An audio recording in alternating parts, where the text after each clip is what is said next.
예, 대선 막바지 네거티브 공방이 가열이 양상되고 있습니다. 예, 국민의힘이 조금 전 긴급 기자회견을 열고 민주당에서 제기한 댓글 여론조작 의혹을 정면으로 반박하기도 했는데요. 예, 대선을 이틀 앞두고 떠오른 변수가 유권자들 표심에 어떤 영향을 미칠지 주목됩니다. 관련해서 강전의 국민의힘 대변인, 조현삼 민주당 선대위 부대변인 두 분과 함께 관련 이야기 나눠봅니다. 어서 오십시오. 안녕하세요.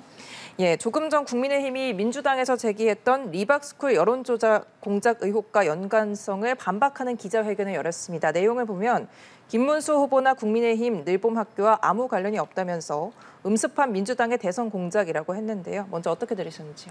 일단 장동혁 상황실장이 오전에 급작스럽게 기자회견을 한 것입니다. 이 상황에 대해서 굉장히 엄중하게 보고 있다라는 생각을 갖고 있는 것이고요.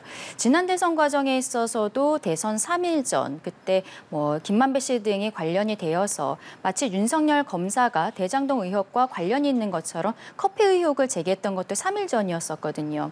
그 전까지 여론조사 공표 금지 기간 직전 한 10% 정도 차이가 나던 여론조사가 막판에 뚜껑을 열어보았을 때 0.7%포인트로 줄어들었던 것.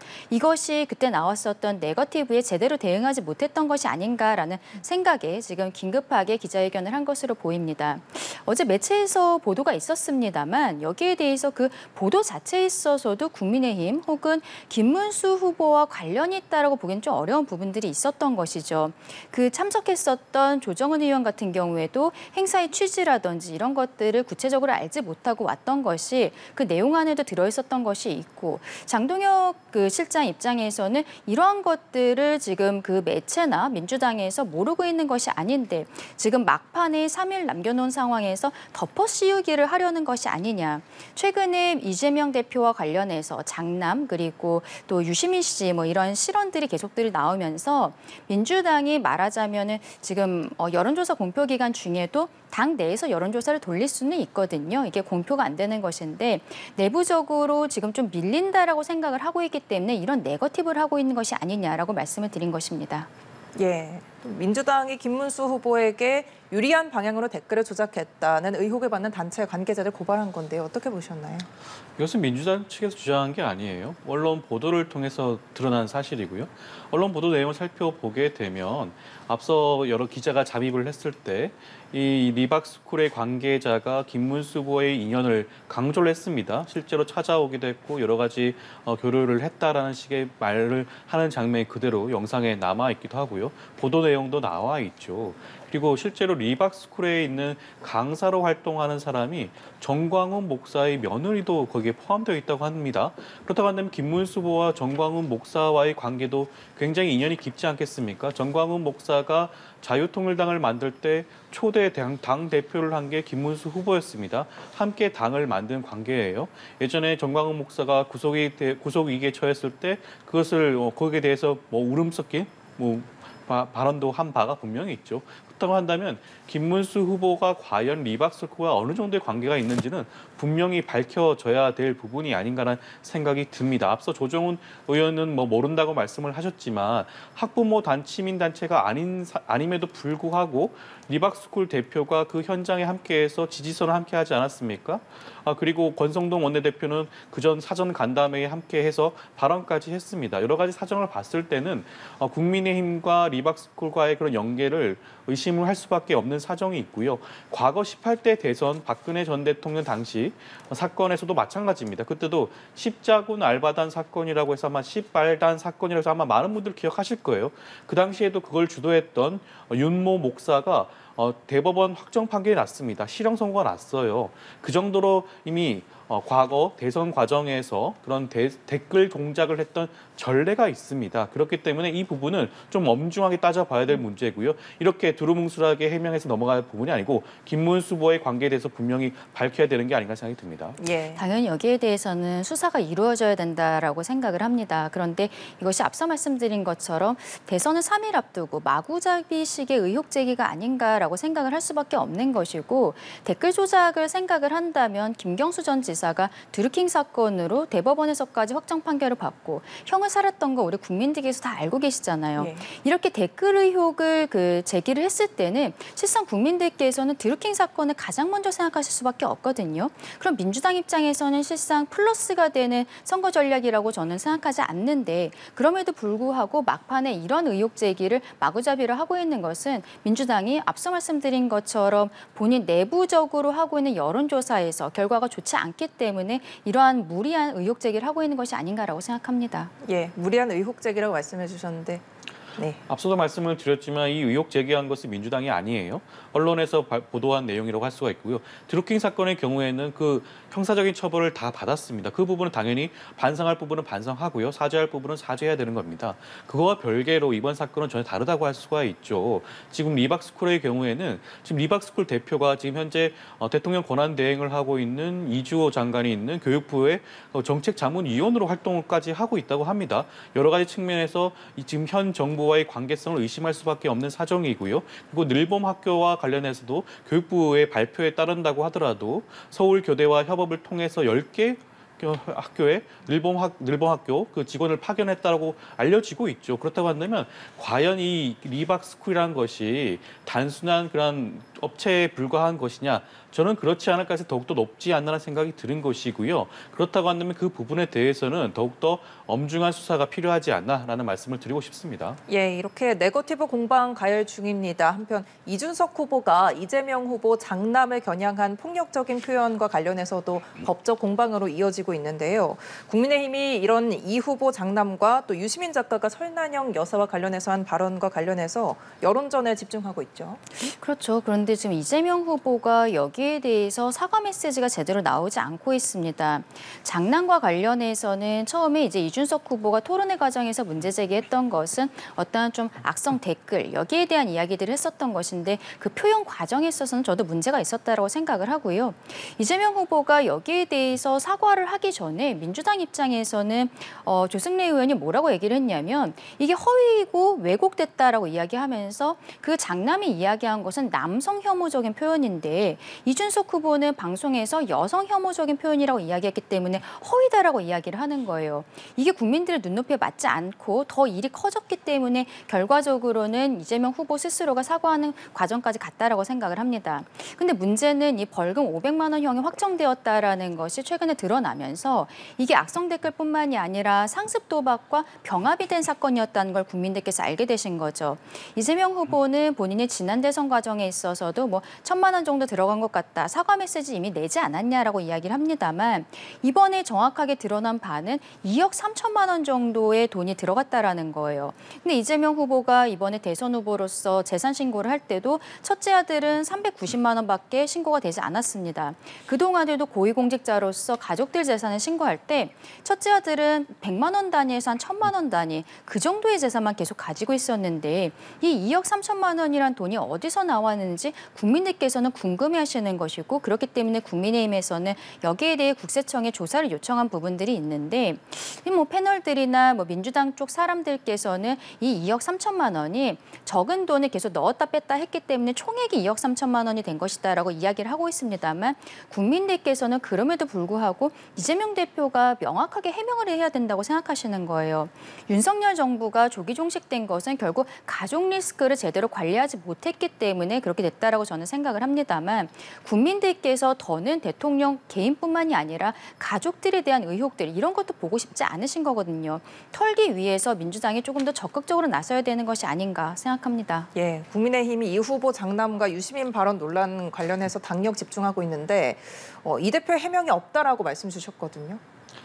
이재명 후보는 과거에도 장남의 도박 행위에 대해서 사과한 바가 분명히 있습니다. 1,000만 원을 증여한 바도 있다고 인정을 했고요. 여러 가지 측면에서는 사과를 했다고 보여지는 게 맞는 것이고요. 이번 이준석 후보의 발언과 관련된 것은 핵심은 이재명 후보의 장남의 그런 도박이라든가 그런 댓글이 아니라 사실상 대국민을 상대로 언어 성폭력을 저지른 이준석 후보의 발언이 굉장히 무도했다는 측면입니다. 여기에 대해서 민주당과 각 제야단체에서 이 시민단체에서 이 부분을 지적을 하는 것이 핵심적인 사안이라고 할 수가 있는 것인데 이것을 국민의힘은 오히려 성폭력을 가담, 성폭력을 한 이준석 후보를 옹호하듯이 이재명 후보를 공격하고 있는 것이 아닌가라는 생각이 들고요. 이재명 후보 장남의 그런 잘못된 부분에 대해서 아마 반복적으로 사과 계속 하실 겁니다. 다시 한번 물어보시면 토론장에서 물어보시면 사과할 겁니다. 아마 그 당시 토론장에서도 이준석 후보가 그런 발언을 하지 않고 아들에 대해서 이러이러한 일이 있는데 어떻게 생각하시냐라고 질문을 했으면 당연히 그 자리에서 사과하는 발언을 했을 겁니다. 그럼에도 불구하고 지금 상황이 이렇게 악화된 것은 이준석 후보가 전 국민을 상대로 모욕적인 언사를 했기 때문이라는 점을 강조를 하고 싶고요. 그리고 유시민 작가의 경우도 마찬가지입니다. 유시민 작가에 대한 입장은 국민의힘과 민주당의 입장이 전혀 다르지가 않아요. 똑같습니다. 유시민 작가의 발언은 굉장히 부적절하고요. 당연히 사과해야 될 발언입니다. 그런데 지금 국민의힘 측에서는 이것을 흡사 민주당과 이재명 후보가 그러한 발언을 공감하고 동조하고 함께 한 것 마냥 프레임을 짜고 있는 것 같아요. 이것은 분명히 정치 공세입니다. 유시민 작가 민주당 당적을 갖고 있지도 않고요. 민주당 선대위에서 어떠한 직함을 가지고 활동하고 있는 것도 아닙니다. 유시민 작가의 개인의 일탈이라고 할 수가 있는데 그럼에도 불구하고 이것이 왜 민주당과 이재명 후보를 공격할 수 있는 하나의 단초가 될 수 있는지 그 부분은 분명히 정치 공세라는 점을 말씀드리고 싶습니다. 예, 이런 논란과 관련해서 민주당이 딱히 추가 언급은 자제하는 분위기인데요. 어떻게 보시는지? 그렇죠. 지금 국민의힘뿐만이 아니라 권영국 후보 그리고 양대노총도 어떤 그 설란영 여사에 대한 언급들 여기에 대해 사과해야 된다라고 이야기가 나왔는데 유시민 씨 같은 경우에는 사과 메시지라고 어떤 해명을 하긴 했습니다만 그것 역시도 굉장히 궤변이었던 것이거든요. 근데 왜 민주당에 대해서 여기에 대해 정확하게 입장 표명을 해야 된다라고 말씀을 드리냐면 결국에는 지금 유시민 씨 같은 경우에는 노무현 정부 때 장관이기도 했고 노무현 재단 이사장이었습니다. 계속적으로 언론 매체 등에서 민주진영의 굉장히 큰 스피커로서 활동을 했던 거고 이분이 그날 이야기를 한 것도 결과적으로는 김문수를 떨어뜨리고 이재명을 당선시키기 위한 목적으로서 저런 이야기를 했던 거거든요. 그리고 민주당 같은 경우에는 뭐 여성 인권이라든지 그런 데 있어서 보수 진영보다 훨씬 본인들이 앞서 있다라고 계속적으로 국민들께 어필을 하고 있는데 이 과정에 있어서는 민주당뿐만이 아니라 민주당과 가까운 것으로 보이는 단체들조차도 전혀 입장 표명이 안 나와요. 민주당에서는 민주진영 스피커들은 발언에 신중을 기해야 한다. 이 정도 이야기만 나오고 이재명 후보도 본인의 당선을 위해서 한 이야기인데 국민들께서 용서하실 것이다라고 남 얘기인 것처럼 이야기를 하거든요. 이러한 발언 자체가 문제가 있다는 것에 대해서 명확히 짚고 가야 된다라고 생각을 하고 그렇지 않다면 저는 생각나는 것이 지난번 박원순 전 시장 때 민주당에서 민주진영에서 피해 호소인이라는 단어를 그때 만들었습니다. 저는 그때가 생각나요. 지금 민주당이 명확하게 짚고 넘어가야 된다라고 생각합니다. 예, 민주당이 언행 자제령을 내렸습니다. 어떻게 해석해야 될까요? 어느 선거든 특히 이번 조기 대선의 경우에는 선거 막바지에 이를수록 선대위 관계자라든가 후보 입에서 나오는 그런 발언들 굉장히 신중해야 될 필요가 있습니다. 그 발언 하나하나 때문에 선거가 요동칠 가능성도 분명히 있죠. 그런 측면에서 선대위 차원의 입장이 나왔다고 할 수가 있는 것이고요. 앞서도 말씀을 드렸지만 유시민 작가의 발언은 민주당과 그다음에 이재명 후보와 관계된 발언이 전혀 아니에요. 이재명 후보 분명 어제 그 선거 유세 현장에서 유시민 작가의 발언에 대해서 굉장히 부적절하다고 지적을 했습니다. 그리고 유시민 작가가 충분한 사과를 할 필요성이 있다는 측면도 민주당 선대위와 민주당 측 관계자들 모두가 공감하는 바예요. 저 역시도 그러한 부분이고요. 만약에 유시민 작가의 그런 사과 발언이 진정성이 없다, 부족하다, 피해자 입장에서는 더욱더 진심 어린 사과를 원한다라고 한다면 저는 유시민 작가 반복적으로 사과해야 될 필요성이 반드시 있다는 생각이 듭니다.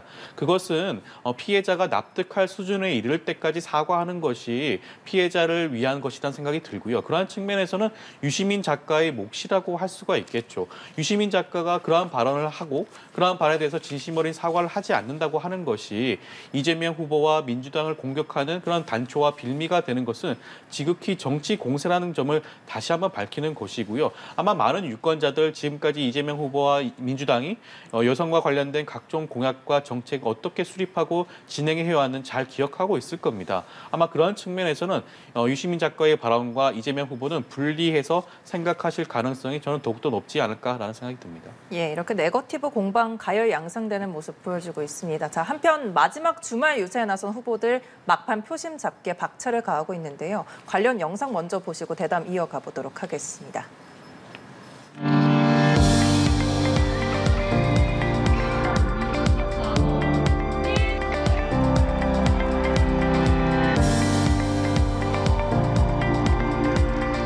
지금이 어느 시대인데 댓글 조작하고 가짜 뉴스 쓰고 그거를 체계적으로 준비해서 이 선거 결과를 망치려고 하는 이런 행위, 이거 반란 행위 아닙니까?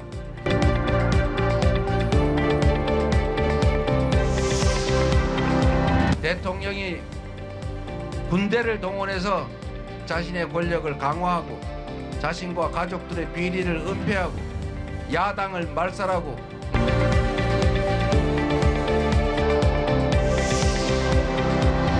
김대중 대통령 아시죠?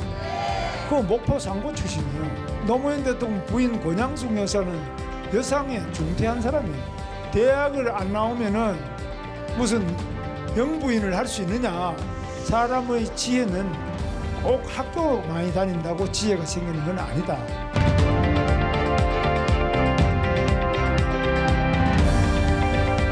저는 보시오.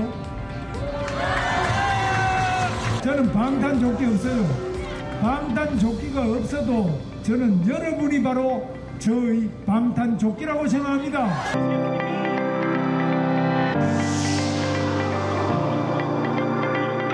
인터넷에서 범죄 일람표라고 검색만 해보셔도 계속 뜰 겁니다.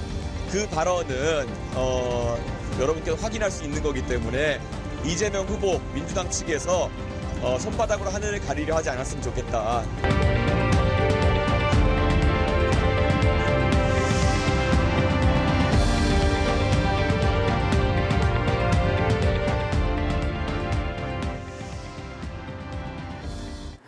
네, 이렇게 보신 것처럼 후보들은 막판 득표 전에 사활을 걸고 있는데요. 공표 금지 전에 발표된 여론조사를 보면 이재명 후보가 가장 앞선 가운데 김문수 후보가 역전을 노리는 형국이었습니다. 어떻게 보시는지요? 저희는 여론조사 공표 금지 기간 동안에 충분히 뒤집힐 수 있다라고 생각을 합니다. 왜냐하면 그 이전에 여론조사가 추이라는 게 있었는데 추이를 보았을 때는 김문수 후보가 확실히 치고 올라가는 모습들이 있었거든요. 물론 저희가 당 후보가 결정되기까지 민주당보다 좀 오래 걸렸던 부분들이 있고 그리고 한덕수 후보와의 단일화 과정에서 잡음들이 있었기 때문에 전통적인 지지층조차도 당시에는 좀 외면하는 모습들이 있었던 것도 사실입니다. 그러나 그 이후에 원팀으로서 나아가게 됐고 또 한동훈 전 대표 같은 경우에도 유세에 합류하는 모습들 보이고 전직 대통령들조차도 지금 나와서 함께 유세를 하고 계시거든요. 후보 스스로가 경선 과정에서 8명 중에 1명이었을 때는 강성으로 분류가 됐었어요. 그래서 많은 분들께서 중도 확장적인 메시지 낼 수 있을 것인가 좀 우려도 많이 하셨는데 실제로 당의 후보가 되었을 때는 비상계엄에 대해서도 여러 차례 사과하는 모습들을 보이고 그리고 윤석열 전 대통령과의 관계에 있어서도 우회적이긴 합니다만 절연의 메시지들이 계속 나오고 있는 상황들입니다. 그렇기 때문에 후보 스스로가 중도 확장적인 모습들을 보이고 특히 최근에 가족 의혹들이 이재명 후보와 관련해서 계속적으로 커지고 있는 가운데 지금 저희 김문수 후보 같은 경우에는 별명이 파팜이라고 하고 있어요. 파도 미담만 나온다. 근데 이게 후보뿐만이 아니라 후보의 가족들도 마찬가지인 상황입니다. 가족들 의혹으로 인해서 지난 정권이 빨리 마무리가 되었다라고 아까 제가 말씀을 드렸었는데 이런 부분에 있어서도 국민들께서 충분히 김문수 후보에 대해서 관심을 가져주시지 않을까라고 생각합니다. 예, 깜깜이 기간 표심 어떻게 보시는지요? 일단 대선 기간 같은 경우에는 끝까지 방심을 할 수가 없습니다. 앞서 나가는 후보라고 하더라도 언제 무슨 일이 발생할지 모르고요. 준엄한 또 선거인들의 심판이 있을 수도 있는 부분입니다. 그렇기 때문에 끝까지 긴장을 늦추지 않고 선거에 임해야 되는 것은 당연한 것이고요. 저는 이번 막판 선거 기간 중에 중요한 핵심으로 떠오를 만한 사실은 앞서 우리가 얘기를 했던 리박스쿨과 관련된 자손군 사건이 아닌가 싶어요. 이것은 불법 여론조작 사건입니다. 이미 여러 가지 언론 보도를 통해서 통해서 그 상세한 내역이 일정 부분 확인이 된 바가 분명히 있고요. 여기에 대해서는 김문수 후보와 관련된 여러 가지 정황들이 나오고 있습니다. 그리고 정광훈 목사와 관계된 부분도 있어요. 리박스쿨의 경우는 특히 문제가 되는 것이 자손군을 모집하면서 자손군 댓글 활동을 한 사람들한테 늘봄학교에서 활동할 수 있는 자격증을 부여했다는 겁니다. 사실 그런 사람들이 현재 늘봄학교 교사로서 현장에 투입되어서 사실상 우리 아이들한테 구구 사상을 전파하고 있다는 생각을 하게 된다면 어떻게 생각을 할 수가 있겠습니까? 많은 국민들, 특히 어머님들, 아버님들 큰 우려할 수밖에 없는 부분입니다. 여기에 대해서 아마 분명한 수사와 조사가 엄중한 수사가 필요한 것이고요. 아마 많은 국민들이 이번 여론 조작 사건에 대해서 아마 투표로서 심판할 가능성도 더욱더 있지 않을까라는 생각도 듭니다. 예, 후보별 막판 전략도 한번 짚어보도록 하겠습니다. 이재명 후보는요, 먼저 내란 심판과 성장, 통합을 앞세우고 있고요. 김문수 후보는 자신의 청렴성 부각하면서 반 이재명 정서를 자극하고 있는데 이러한 전략에 대해서는 어떻게 보시는지요? 각자 본인의 위치에 맞는 전략들을 하고 있다라고 생각을 합니다. 저희 김문수 후보 입장에서는 어쨌든 윤석열 정부가 조기 종식된 것에 대해서 계속적으로 사과를 하고 있는 메시지가 먼저 나가고 있는 것 다시 한번 말씀을 드리고요. 그리고 저희가 안정적으로 국정을 운영할 수 있다는 것에 대해서 이재명 대표와 민주당보다 더 우위에 있다는 부분들을 계속적으로 국민들께 말씀을 드리고 싶습니다. 지금 경제적으로 굉장히 어려운 부분들이 많아요. 특히 미국과의 관세 전쟁이라든지 이런 게 대한민국이 풍전등화의 상황인데 지난 토론을 3차례 정도 했습니다만 토론 과정에 있어서 이재명 후보가 보여줬던 답변이나 태도 같은 것들은 굉장히 실망스러울 수밖에 없는 거죠. 이재명 후보는 그동안에 본인이 준비된 대통령이다라는 이미지를 계속 메이킹을 해왔는데 실질적으로 토론에 물어봤을 때는 AI 100조 원을 가지고서는 어떻게 하실 것입니까? 계획을 물어봤을 때 단 하나도 이야기를 하지 못하는 부분들이 있었고 또 외교 관계에 대해서 물어봤을 때도 왜 이렇게 극단적으로 얘기하십니까? 잘하면 됩니다. 이런 형태로만 이야기를 하는 거예요. 그동안에 민주당이 보여줬었던 친중적인 이미지, 저는 이미지라고 말씀을 드리겠습니다. 이게 꼭 맞다라고는 생각하지 않습니다만 여기에 대해서 어떻게 보면 민주당이 이번 대선 과정에서 분명하게 털고 나갔어야 됐다고 생각하는데 그러지 못했었던 부분들이 있거든요. 그런 부분에 있어서 경제적으로 어려운 부분들을 안정시키고 그리고 지난 정권이 조기 종식된 것에 대해서 사과를 드리고 있는 저희 국민의힘 김문수 후보의 모습이 더 국민들께 진정성 있게 다가가지 않을까라고 생각합니다. 예, 두 후보의 전략이 다 각각 다른데 유권자들 마음을 충분히 사로잡을 수 있다고 보시는가요?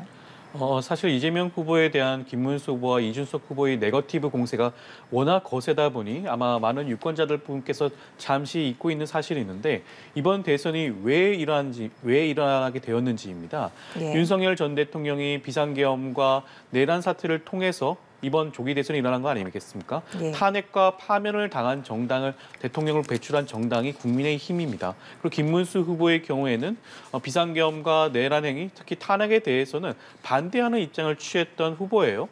그리고 정광훈 목사와의 관계도 분명히 남아 있습니다. 사실상 윤석열 정권에서 내각 구성원으로서 국무회의 참석을 하지 않았지만 당연히 책임이 있는 자리에 있던 분입니다. 더불어민주당 긴급 총괄본부장단 회의 현장 함께 보고 오셨습니다. 리박스쿨 논란과 관련한 입장이었는데요. 관련 내용 정리를 해보자면 극우 여론조사 부대가 이재명 비방 댓글을 조작했고 조직 참여 청년들이 늘봄학교 강사를 투입을 시켜서 아이들에게 극우 세뇌 교육을 했다는 보도가 있었다라고 하면서 국민의힘이 이에 부인을 하지만 김문수가 한몸인 정황이 있다라고 밝혔습니다. 이것은 심각하고 충격적인 국헌 문란 사건이다라고 하면서 당의 진상조사기구를 설치할 것을 요청하겠다라고까지 밝혔는데요. 먼저 부대변인님 어떻게 들으셨는지요?